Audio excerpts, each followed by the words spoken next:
Қане балалар, қолға қалам дәптер аламыз. Бүгін бізде еркін тақырып. Кімнің қандай арман мақсаты бар? Сол туралы жазыңдаршы қанекей. Бірақ әркім өз бетімен. Келістік қой? Ал ендеше жазуымызды бастайық.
Aynen. Kim olsun?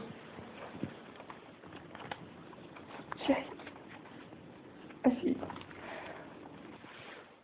Әдеттегіден ерте келдің ғой. Келесіде футбол olur. Соған асығып ерте сұрам кеткен ғой, қарымен қойсын. Футболды қоя тұр. Мынаны оқып шығыр. Ол не так? Қызымыздың жазған шығармасы. Шығарма?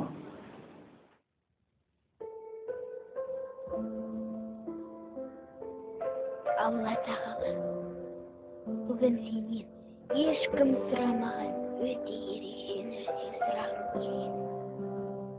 Өтінемін, мені теледидарға айналдыршы. Біздің үйдегі теледидарды қатты қызғанамын. Бұрыштағы қара теледидарда бәрі бар. Ол секілді менің де үйде өзімнің жеке орнымның болғанын қалаймын. Бәрі де менің айналама жиналып отырса екен. Мен сөйлеген кезде барлығы бірдей менен көз алмай лақ қойып тыңдаса деп армандаймын. Сөзімді бөлмей, мұқият тыңдап, маған ғана көңіл аударса екен деймін.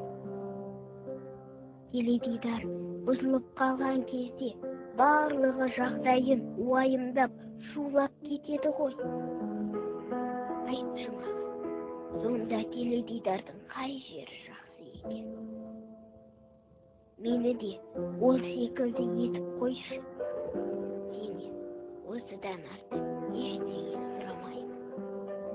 Шіркін, егер сен мені теледидарға айналдырсаң, кешке жұмыстан келген әкем шаршаса да менімен ғана болар еді. Анам мазасызданып, көңіл күйі болмаған сәттерінде де менің жанымнан табылатын болады. Жанұямның назары маған ғана ауар еді. Алла тағала, сұрайтыным теледидарға айналу ғана, басқа еш нәрсе өтінбеймін. Ұмытып барады екенмін ғой. Содан кейін соңғы сұрайтыным, үйдегілердің барлығында бақытты етші. Не олардың сондай